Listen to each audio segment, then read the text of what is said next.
What up, ladies and gentlemen? It's the Chinnist. Today is December 12th, Wednesday, New Comic Book Day. I have my haul here of 37 with 33 different titles. I have my separate Midtown order that I put up on the left-hand side as well. I have read through this stack. Starting off on the DC side, Shazam, a brand new #1 that came out, a reboot of Shazam. So this is by Geoff Johns. Man, I love that writer. I think he gives really good homage to all the traditional type of superheroes that have been out there for, decades. Kind of reboots them to current times. Man, he does a great job in my opinion. What he did with Green Lantern, The Flash, man, just phenomenal. So Billy Batson, the kid who becomes Shazam, gains the powers from this wizard. The wizard's name is actually Shazam, I believe. But when he gives him the powers, kids really related back to Billy Batson because he was a little kid who became, Superman, the powers of Superman, versus Clark Kent, who was already an adult becoming Superman. So Shazam actually almost put Superman publication out of business back in the day. Superman sales started to dive and they almost considered, killing that character due to Shazam. He was that good with the kids. So yeah, Shazam, pretty cool how they rebooted with a Shazam family like right off the bat. In this case, Billy Batson is he's an orphan and he has foster brothers and sisters. And it's his brothers and sisters who he actually shares the Shazam power with. So, that actually made it to the Captain Marvel and the Shazam family back in the day. So pretty cool. He rebooted it like right off the bat with the family. So yeah, pretty cool concept. Shazam #1. Justice League #13. Love this reboot ever since Scott Snyder started the reboot. It moved on to Tynion IV. But yeah, this storyline overall, man, phenomenal. The entire dialogue here is really the Joker turning on the Justice League. Turning on Lex Luthor and the rest of the Legion of Doom. Sorry about that. The artwork, man. Anytime the Joker is drawn in this entire issue, man, just phenomenal. Lex Luthor, not so much, but man, anytime the Joker is drawn, man, excellent job, man. Just check that out. So yeah, of course, Joker releases the Joker gas on the entire Legion of Doom and tries to kind of take control against Lex Luthor because he feels Lex kind of crossed him. So yeah, great storyline, great action, great dialogue. And again, this entire issue is really against these two guys here. So yeah, rare to see that. Justice League #13. Injustice versus Masters of the Universe. So, two genres I just love, love the superhero genre, of course, as you could probably tell, but grew up with He-Man and all the Masters of the Universe. So really good job on the storyline here, the way they kind of left off the Injustice world and why they had to travel to Eternia to kind of get rid of the magic, which is, Superman's, greatest weakness overall. But yeah, they included every single character from the video game all the way through to the He-Man side of things, and the storyline that they kind of picked up makes complete sense. I know it's all fantasy, but man, it really made a great storyline. Everything was really cohesive overall. So yeah, Injustice versus Masters of the Universe. Couple cover grabs this week. So this was Mattina Batman #60. So man, I pick up anything that Mattina does, man. Love that artist. Oops. Picked up Adventures of Super Sons #5. So as y'all may know, man, I love Jonathan Kent and Damian Wayne, man. The banter between those two is just adorable, dude. So, this title completely written for the teens, but man, any adult who loves these, any superhero genre will fall in love with these characters. So yeah, a pretty cool, like an imagining of the future versions of Robin and Jonathan Kent. So pretty cool. I won't tell you, who they are or how they came to be. But they're trapped in this room with the future versions of themselves, and they're trying to figure out how to get out of this little like limbo room, like a little lock room that they're kind of stuck in. So yeah, pretty cool. The dialogue between the younger versions versus the older version, man, hilarious stuff, man, hilarious. So yeah, check it out. Super Sons #5. Green Lantern #2. So this is yet another reboot. I picked up the cover B by Mattina as well. I think Mattina had like 6 different covers this week, if I recall that one correctly. Yeah, I really love that cover. So Green Lantern, this reboot, straight up, you know, cop and robber type of action. If you love cop stories, you know, what's going on in interrogation rooms, you know, how they hit the streets, how they're looking for the way that they strategize who they're going to pick up, you know, to try to get to the head, you know, main boss guy. This is straight up more of a space cop story, you know, all the way through, you know, the issue number 1 and issue number 2, that you can tell they're really focusing on the cop side of the storyline. Not really the core or OA, you know, as they traditionally do. And you know, to go along with it, the artwork itself, it kind of, you know, really akin to heavy metal type of artwork. If you liked heavy metal, the fantasy type of artwork, man, this is like straight up your alley. So yeah, a different take on Green Lantern, you know, very non-traditional in every way, shape, and form, in my opinion. But very different, very unique, very cool. Green Lantern number 2. Another number 1, Martian Manhunter. So Martian Manhunter was pretty much one of my all-time, you know, favorite Justice Leaguers, just because of his strength. You know, he's really the most powerful Justice League character there is. You know, he could beat Superman. He could beat any Justice League character that there is. You know, the Flash, I would say, would be like the second strongest, and then Superman. But man, Martian Manhunter, with all his powers all combined, he is definitely the strongest person. So this one story is going back a little bit more traditional. I know he had like an 80s title that kind of focused on his human character. So he's like a detective. He chose the persona of like a black detective, and you know, he's trying to seek out the wrongdoers of the human society, you know, trying to make humanity a little bit better. And this one gives a little bit more background to what he was on Mars. And, you know, he was a manhunter, and apparently they showed like he was like, you know, a bounty hunter on Mars back in the day. Always a badass, you know, but it seems like something happened between Mars and the Justice League that we know now. You know, his character completely changed versus who he was. So pretty cool insight. If you are a Martian Manhunter character lover, I would say check out the series. If you do not enjoy the character, you know, completely pass this one. So yeah, Martian Manhunter number 1. Doomsday Clock. Yet another one by Jeff Johns. Again, you know, I really enjoy Jeff Johns. I know he's not everyone's favorite out there, but man, I really enjoy him. So cover A, cover B. And, you know, this is really true to the storyline here. You can tell who is the puppeteer up on top, kind of reveals some of the storyline here in this issue. But, man, excellent storyline. So this one here, it seems like a one-off. So it kind of focuses around Superman and Firestorm. And I really enjoy this take on Firestorm. It's, you know, a little bit more realistic.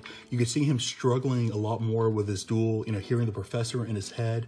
The kid is really struggling with that. You know, a lot of mental issues here in this one universe versus the Firestorm that we know in Earth 616, or I'm sorry, in Earth 1. But here, Firestorm kind of, by accident, you know, essentially turns all these people around him to glass.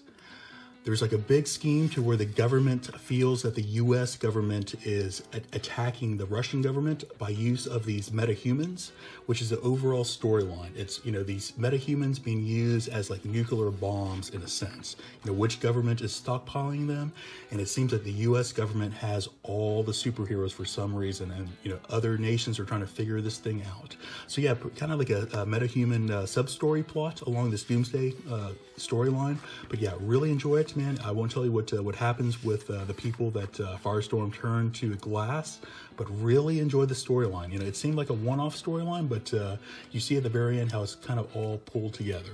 So yeah, Doomsday Clock number 8, and you know, this should have been done by now. The every other month release versus the monthly release, man, it's playing torment on that story pace.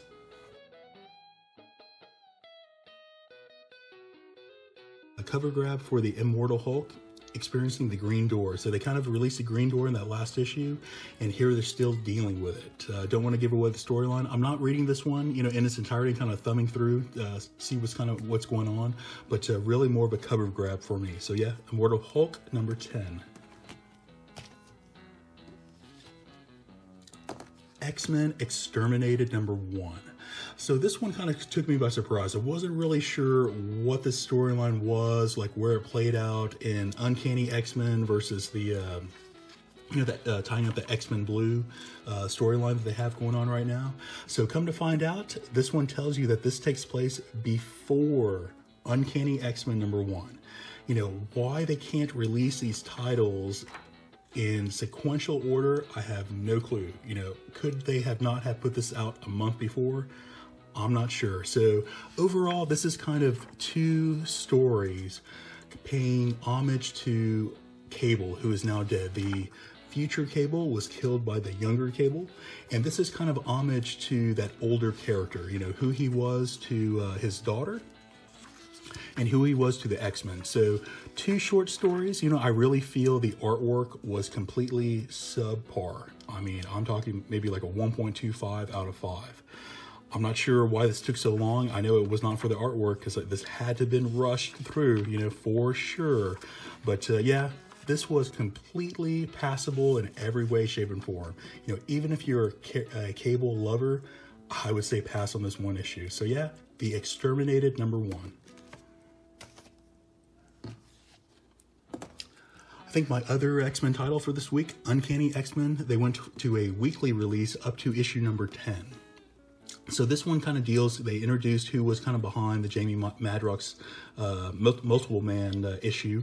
It was actually X-Men. This guy's name is actually X-Man. His father was Nathan Scott. So when you go through, he actually formed a new horseman of the similar to Apocalypse, but his horseman, I think, what was it called? Like the Horseman of, I think, Salvation, I think is what they were called. But enjoy that little take, you know, the various members that they have going on now. But this really introduces his overall plot and what X-Man is trying to do and how the X-Men will be plotting against him. So overall, really enjoy it. I think the artwork could have been stepped up just a tad, but really enjoy the storyline overall that they're kind of kicking off here. So yeah, Uncanny X-Men #4.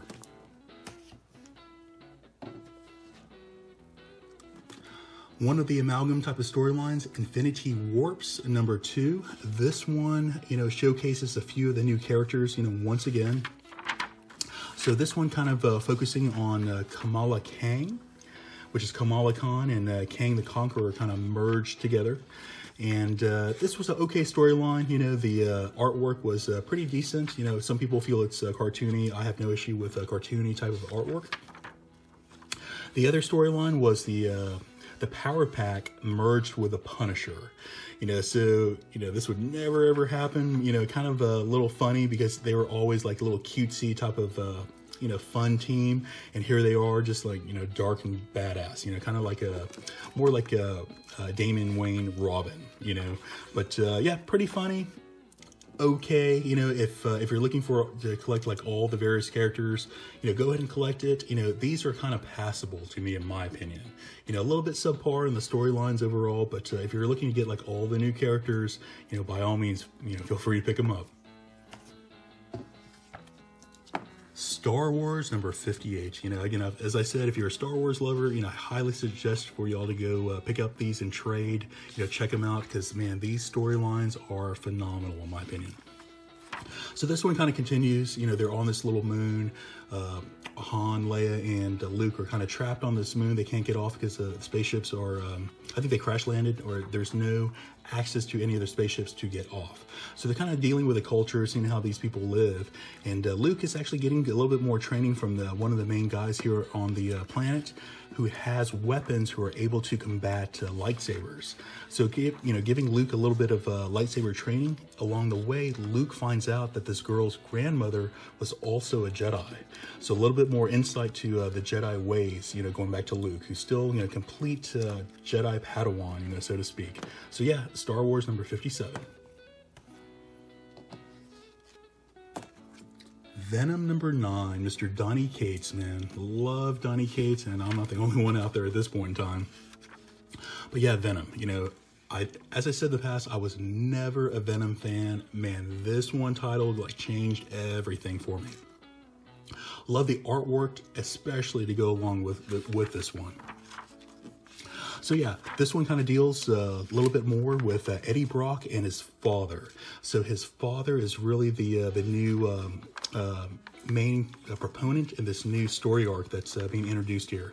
So you get a little bit more insight to Eddie Brock's family history and kind of what's going on presently. So a little bit of surprise to him and the readers. So yeah, I'll leave it at that, but seems like this one story arc is going forward is going to be pretty exciting. So yeah, Venom number 9. Marvel Knights number 3. This was a title I was originally going to skip. You know, I'm not really too big a fan of any of the main characters that are part of this main title here. But after reading through that number 1, I thought the artwork was pretty good. The dialogue was pretty decent, and the storyline was pretty intriguing. So you have all these main heroes that we all know, but they've lost their memory. You know, for some reason, they can't figure out why they lost their memory. They remember being superheroes back in the day, but they have no clue why they started living like secondary lives. No one could figure it out. All they know is that there was something different in the past. So this is kind of them like unlocking that puzzle, and the readers are able to kind of, you know, go along with it to try to figure out like what happened. So yeah, it's that intriguing puzzle piece that really keeps me motivated to pick these up. So yeah, Marvel Knights number 3. A couple more Star Wars. Qui-Gon Jinn. So yeah, Qui-Gon was one of my favorites from that episode 1. I was so disappointed that, you know, he died against Darth Maul, because man, they could have done so much more with him. And, you know, they never really showed, I mean, he was a badass in the movie, but it seemed like he could have just done so much more, man. He just like went far too quick. Darth Maul took his life too quick, man. So yeah, overall, this is just like a one-off storyline. I thought this was going to be an ongoing series, but no, apparently not. They have a couple of characters coming out with just one-off storylines, kind of going back in the episode 1, 2, 3 era, which I loved, man. This is when the Jedis were complete badasses, you know, using all their force powers back then.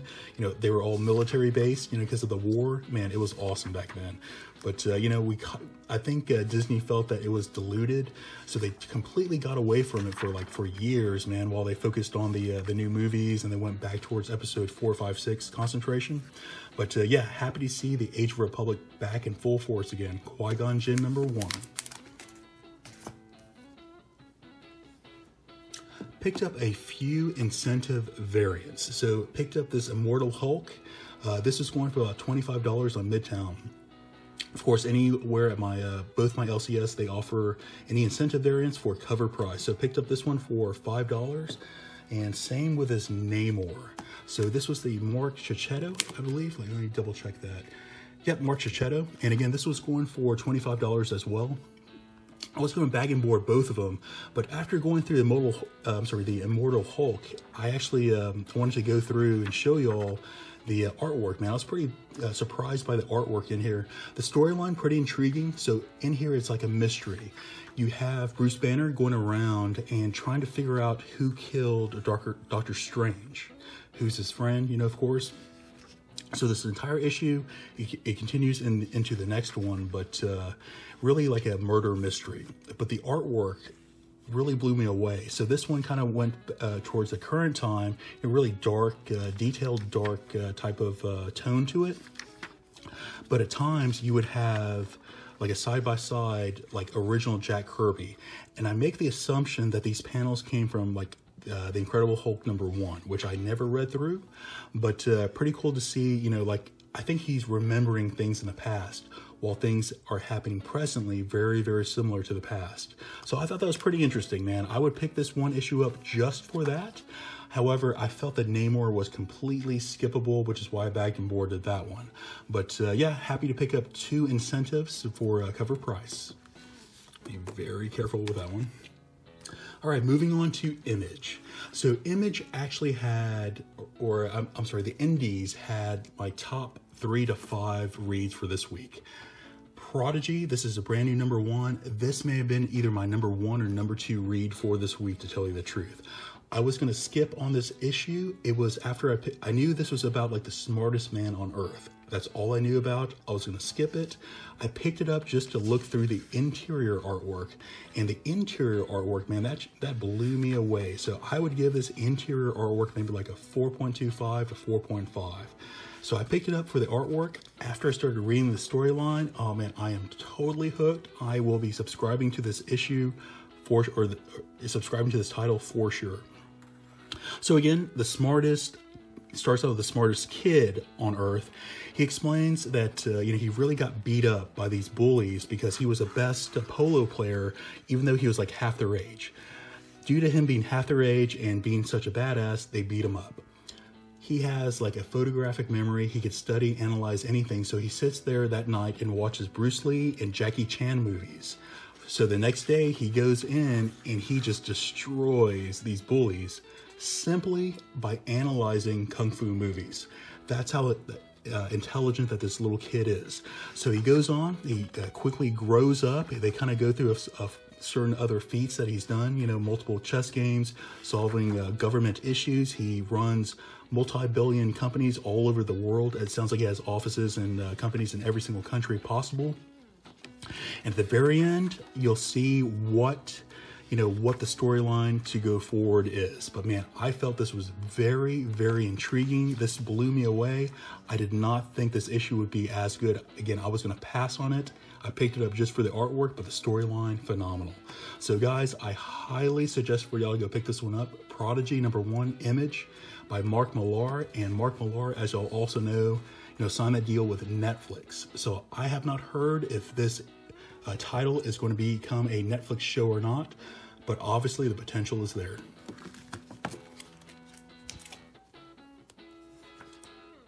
The Freeze. So this is a new #1, again by Image. This is either my #1 or #2 read for this week. So we start out with a little bit of an explanation. So overall, the world stopped. No one knows why the world stopped, but everyone froze what they're doing and they haven't moved for years. So you start in the future, a little bit of action scene with the main character, and then you go to the past. So you find out this main character is just this average dude. He's an IT guy. He works in this huge corporation, just fixing everyone's computers. As he's fixing a computer, he gets shocked. He comes out and the entire world is stopped. He thinks it's a joke. He doesn't know what's going on. Come to find out, time is going by. The clock continues to tick. Things happen, fires happen, oxygen is being used, things of that nature, but everyone else is just paused and they can't move. So he finds out that he has a power when he touches people for them to come back alive again. It takes him a little bit of time to realize that he's the only one to do this, but the storyline, very intriguing. So I love anything with time loops, things with time issues. Man, this time freeze is right up my alley. Man, love these type of storylines. Again, my #1 or 2 read for this week. If you're into that time loop, time freeze type of stuff, man, definitely check this one out. The Freeze #1. Yet another #1 by Image, Self-Made. In my top 5, not my top 3, but definitely my top 5. So this one has a little bit of a twist at the end. The premise kind of gives it away. You kind of know what's going on here, but you start off in this fantasy type of sci-fi world. You have kind of like a Dungeons and Dragons type of feel to it. You have this main character, she's a warrior, she's a complete badass. They get into battle, they don't show it, but she gets defeated. Her and her friends get, completely demolished. You bring in this other prince, a very pompous type of guy. He joins, kind of joins up with her. He has another mage. They kind of works with a trio trying to fight this main overall bad guy. Things happen and, they get to a point to where they go on a mission and things keep on getting replayed. The prince is kind of going through and replaying, it seems like. He keeps on dying and he keeps on coming back. And every time he dies, you see like a little flicker of energy like this. And then he comes back. Come to find out, he's actually in a game. But what's weird is the computer is not working correctly. And that's what the little twist here at the end. there may be an AI situation going on to where this character here should have been just a computer character in a game, but she seems to be self-aware, which is what the overall title is. So pretty intriguing. It's been done before, but man, this one did a pretty good job to the overall storyline. So yeah, if you're into those type of storylines, check this one out. Self-Made #1. All right, Die #1. This is not Die. This is just Die. So another Dungeons & Dragons type of genre, type of storyline. There's a lot of Dungeons & Dragons type of storylines right now. Pretty cool. So overall, the artwork pretty high up there on on my scale in regard to the storyline itself. I'd say the artwork maybe like a 4 out of 5. The storyline overall, you have teenage kids. You have this one guy here. I think his name was Saul. He brings into a game which they know that the adults play this Dungeons & Dragons type of game. These kids play Dungeons & Dragons, but they know that this game is like a step above. They know it's very rare, and they know adults play it. So they each pick a die, and they start to play. Well, once they started to play, something happened. They went missing for 2 years. They come out at the other side of the forest. One of the 6 kids are missing, and one of the girls has their arm completely like torn off. Then they fast forward one more time. 25 years later, they're all adults. They've moved on with their lives. They don't really talk about what happened at all. But something occurs to where they have to come back together as a group. And things happen to where they travel back to the world that they were in for 2 years straight. Very cool concept. Man, I love Dungeons & Dragons. If you enjoy the fantasy type of world, definitely check this out. Definitely. So yeah, Die #1 by Image. Curse words. So a lot of magic stuff that I've been picking up here recently. I've never been a magic fan, but man, there's a lot of good magic type of titles that are out there. So Charles Soule, man, a little bit of humor that's kind of thrown throughout here. The artwork is very fanciful, but the dialogue isn't. It's kind of like a little bit more real world. A lot of good adult drama that's in here. So this one kind of focuses on Margaret. So, Margaret may be, they haven't really explained it. It seems like she's like their daughter, but she may just be a spell that these two created together. But she kind of changes animal form from time to time. So this is pretty cool. This one issue, she was kind of like flip-flopping between various animals, trying to find like that right animal that she enjoys, and she could never really find it. So she went back to that koala that I think they introduced like issue number 4 or 5, somewhere in there, I think. But yeah, really enjoyed Margaret and their interaction with her. So yeah, if you're into magic side of things, looking for different type of storylines, check this one out. Curse words. Crowded #5. So everyone may know this has actually been optioned for some sort of TV series, I believe, or movie, but I think it's actually TV series. Overall concept here, the public is able to do like a Kickstarter fundraiser to set a contract, kill contract on various people in the public. Once a contract's made, the government's all for it. Go ahead and go kill that person, because apparently society did not want that person as part of society. So feel free to go take care of the person. Whoever kills that person gets all the bounty that is out there. So this main character, I think the bounty is up to like $2 million or $3 million now at this point in time. So the entire nation is after her. And of course she has her guardian that she's hired to try to keep her alive. So yeah, pretty cool stuff. You can see they're kind of getting a little bit more intimate with each other. There's a couple scenes here that I guess they're both bi-curious. Yeah, they went to bi-curious bar. I guess they both are bi-curious. But yeah, pretty cool stuff, and I'm sure they'll be hooking up here at the end of this the title here. But yeah, pretty cool concept overall. A lot of fast-paced stuff, a lot of humor kind of thrown into it. Check it out. I think that would make a great TV series, to tell you the truth.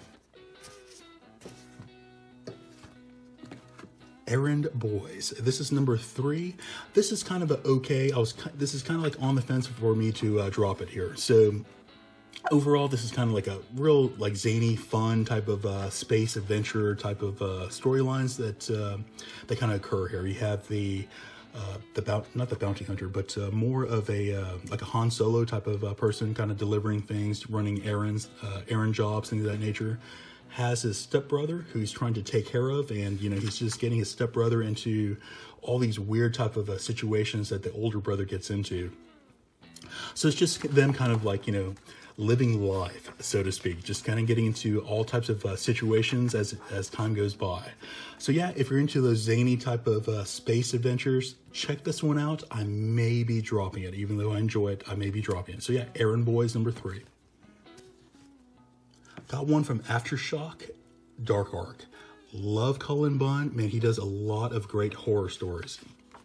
So again, this is yet a take on Noah's Ark. There were 2 arcs. There was Noah's Ark, the good arc, and there was a dark arc with all the evil monsters that were on there to keep, balance in the world. So, a different take on a story that, a lot of people know. So I thought this was pretty cool. So everyone is aware that the dove comes back to the boat with a branch, signifying that there was land close to the boat because they've been out there on the sea, on the ocean for like months.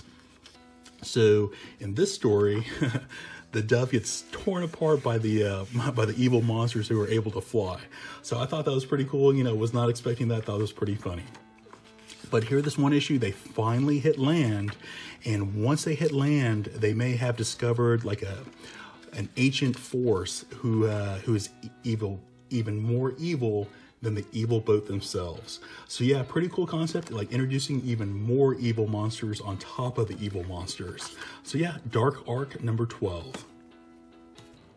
Yet another number 1, Grumble. This one is by Albatross. This one sounded pretty intriguing to me. It sounded like there's a lot of good humor in this one. So what you have, this is like a magical world, kind of like a Harry Potter world, but, magic is out in the open and people are aware of it. You have a couple different types of, monsters. There's an imp as well. So the main character, I think his name was Harry, I believe. Wait, I'm sorry, I think his name was Grumble. And he's just like a shifty type of, card player, gambler, enjoys the nightlife, enjoys the women of the night. Gets involved with this bad imp, gets on the run. You come to find out this other girl, this guy may be her father. I think you may find out in the storyline, but her mother clearly knew the father. The mother apparently, she died, and she suggested that her daughter go seek out this guy. She finds this guy. He's in a lot of trouble. Throughout this, the guy turns into a dog, which you see on the cover. And once he turns into a dog, for some reason, he can't turn back into human. So that kind of starts a storyline, a lot of good humor into it, but not as much as what I thought. I don't think I'm going to be picking up at number 1. There was some pretty funny parts in here, but not enough for me. So yeah, Grumble number 1. Yet another number 1 by Boom Studios, Wizard Beach. This is a miniseries, part 1 of 5. So this one really sounded like a curse words, type of storyline. So overall, man, very dense, good color palette, to go along with it. Very reminiscent of that Green Lantern reboot that happened here recently.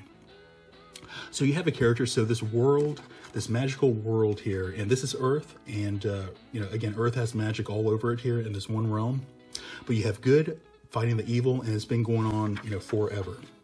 You have a kid who's an apprentice, and he's looking to, someday stop this war that's been going on forever.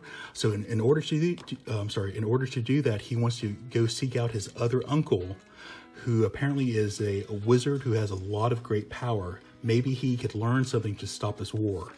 That's where he seeks out his uncle, who lives on Wizard Beach. You find this uncle is like this, kind of like a surfer, just kind of laid back. He doesn't really care what's going on in the world, but he's willing to train his nephew. So this is all about his nephew kind of getting mentored in the magic world. A little bit of an explanation of what magic is here in this world. So overall, okay, if you're into curse words and you're looking for something similar to curse words, I'd say pick this one up. This one was not as good as curse words in my opinion, and I will not be picking up a number 2 to tell you the truth. So yeah, Wizard Beach number 1. Got one from Dark Horse, Sword Daughter, number 4. So overall, a story of revenge. You have a daughter, the daughter was, I think, about like 8 years old originally when her village was plundered by this group called 40 Swords. So when they came in, they killed her mother, and the father fought back, but he was knocked out. He was in a coma for, I think, like 5 years or so. So she grew up, she's like 13 years old now. Her and her father are after the group of the 40 Swords. So this is overall like a story of revenge. But back in the days, it takes a while for them to track down. So I think a couple years have spanned. So this is really a tale of them, what's going on in between them seeking out the bandits who actually, slaughtered their village, and, what they're doing. A little bit more relationship building between the father and the daughter, which, the daughter does not talk. So the dialogue is very, very limited, a lot of one-sided. But, man, very cool storyline overall, man. Really enjoy it. So, yeah, check it out. Swoord Daughter. Got a few from IDW, Road of the Dead. Yet another zombie type of storyline. I love zombies, and this one was pretty good, man. So the #1 sold out. This #2 was pretty hot. Hard to get your hands on this one. I don't think the price on #2 will be, stabilized as high as #1, but still hot to find. Hard to find because it's a hot book because #1 sold out. But yeah, the humor that's along this the action-packed zombie story here, man. Excellent stuff, man. I am all over this one. So, of course, everyone always compares any zombie to The Walking Dead. This one has far more action than The Walking Dead did, in my opinion, especially when it first started out. Walking Dead was kind of like a little bit of a slow burn. Man, this action starts like right into it. So overall, you have one doctor who, they still have TV, media still out there in this one zombie world. But everyone believes that this one doctor has the cure for the zombie disease. So all the humans are trying to get their hands on this one doctor to get the vaccine. Of course, it's a lie. She does not have a vaccine yet. She's just working on it. So this is that storyline that's unfolding right now. So yeah, Road of the Dead #2. Try to find this one. Rick and Morty, Dungeons and Dragons. So, as I said, a couple issues here. There's a lot of Dungeons and Dragons type of storylines kind of going on right now. And again, I grew up with Dungeons & Dragons, so man, I love it all. So this one here, this one issue at the very beginning, it was more of a simulation. When they were getting into like a Dungeons & Dragons world, they kind of made their own characters, but they were playing in a simulation.